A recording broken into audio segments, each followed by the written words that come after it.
Des infos, des jeux, des chroniques, des invités entre 7h et 9h sur Radio Jéricho. Jéricho 8h47.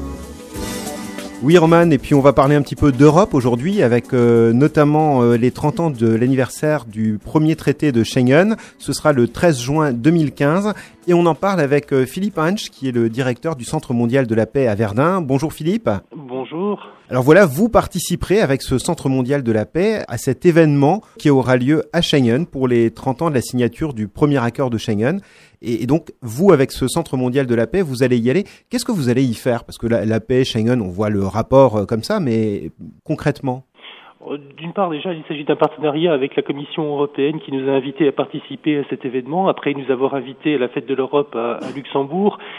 C'est une action participative. Nous allons proposer aux participants de ce grand week-end festif, samedi et dimanche à Schengen, de réagir sur la réalité européenne, de livrer leur réaction intime sur ce que représente l'Europe, sur ce que représente cette liberté de circulation qui a été permise par Schengen, une concrétisation après peut-être 1000 ans d'efforts, de volonté en Europe que de rendre justement la circulation des hommes possible, facile, parce que c'est cette circulation qui permet de se connaître, de s'enrichir, de faire du commerce, de prospérer et donc de maintenir la paix. Donc il y a cette proposition qui est faite. C'est vrai que ces 100 dernières années, on est dans le centenaire de la Première Guerre mondiale, eh bien il y a eu quelques conflits quand même qui nous ont marqués durant ces 100 dernières années ici.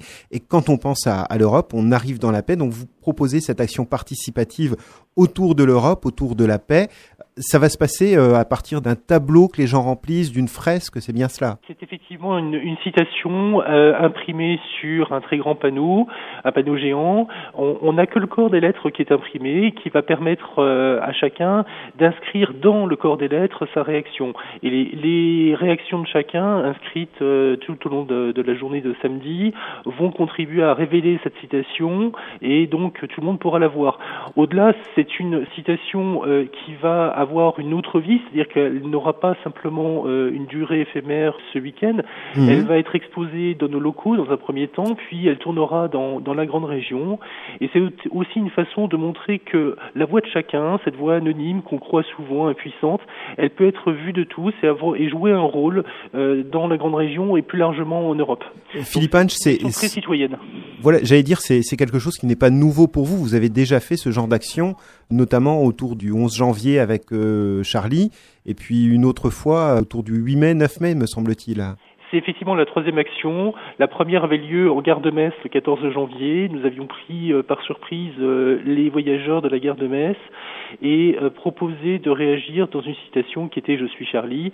Il y a eu un très très bon accueil, beaucoup de participants, même des personnalités qui étaient de passage. Je me souviens du commissaire européen Pierre Moscovici. Puis nous étions sur la place d'Armes à Luxembourg le 9 mai dernier. C'était un moment magique puisque il y avait des dizaines de personnes, d'Européens qui étaient présents et qui se sentaient, avant d'être luxembourgeois, avant leur nationalité, ils étaient avant tout européens. Et on a un panneau qui s'est rempli très très vite, bien plus vite que ce que nous le pensions. Vous en avez prévu plusieurs là pour ce week-end? Non, on n'en a prévu qu'un seul, mais on a d'autres actions qui sont prévues dans les prochaines semaines, les prochains mois, dans toute la grande région. Alors je ne vais pas tout révéler, mais il y aura une action à Madine les 27 et 28 juin à l'occasion de la Lorraine est formidable. Je reviens un petit peu sur cet anniversaire de l'espace Schengen. 2 personnalités qui seront présentes au moins, certainement d'autres, mais 2 personnalités de l'Europe. Jean-Claude Juncker, qui est luxembourgeois, président de la Commission européenne, et Martin Schulz, le président du Parlement européen. Ça doit être impressionnant d'être invité à un tel événement, pour vous aussi, de participer à cette grande manifestation autour de l'Europe. Vous êtes à Verdun, et puis là on parle d'Europe, 440 millions d'habitants. Ça montre surtout l'importance, l'enjeu de ces accords de Schengen qui ont permis une avancée extraordinaire, si bien qu'aujourd'hui il y a quand même 26 pays européens qui ont adhéré à cet accord de Schengen, dont des pays qui ne font pas partie de l'Union européenne, puisque la Suisse par exemple fait partie de l'espace Schengen sans faire partie de l'Union européenne. Oui, c'est vrai. C'est un espace qui est envié partout dans le monde. Parce qu'on a bien compris, tout le monde comprend bien l'enjeu justement de cette liberté essentielle, fondamentale, qui est celle de circuler librement et qui permet tous les jours, qui est devenue très transparente pour tout le monde, mais qui est une vraie facilité de travail au quotidien, de voyage bien sûr, et de vie tout simplement. Donc cet enjeu, il est très très important et ça explique la présence de Jean-Claude Juncker, ça explique la présence de Martin Schulz, la présence de Xavier Bettel, le Premier ministre luxembourgeois, d'autres ministres luxembourgeois, de parlementaires européens. Il y aura vraiment beaucoup de monde et c'est normal. C'est à la fois les personnalités mais aussi le grand public qui sera présent pour ce grand moment consacré à l'Europe et plus largement aux libertés. Les simples Européens, j'allais dire. Effectivement, on dit toujours le Centre mondial de la paix à Verdun, mais le vrai titre, c'est Centre mondial de la paix, des libertés et des droits de l'homme, ce qui explique aussi votre engagement. Alors, on va parler d'une autre proposition que vous faites durant ce mois de juin. C'est l'exposition UN Earth. Je ne sais même pas comment on le dit exactement. Faudrait que je demande à Roman qui a un super accent anglais, voilà. Mais j'ai pas compris ce que vous venez de dire. C'est l'exposition pour le 60e anniversaire de l'ONU. Alors, on peut le dire de plusieurs façons parce que c'est un jeu de mots en anglais, UN Earth ou Unearth, ça dépend comment on souhaite le présenter. C'est une exposition qui est consacrée au 70e anniversaire de la création de l'ONU par les accords de San Francisco en 1945. C'est une exposition qui est une exclusivité en Europe. Elle nous vient de New York. Elle a été bâtie par la Fondation Gabaron et c'est l'ONU qui a consenti à la présenter en exclusivité en Europe au Centre mondial de la paix à Verdun.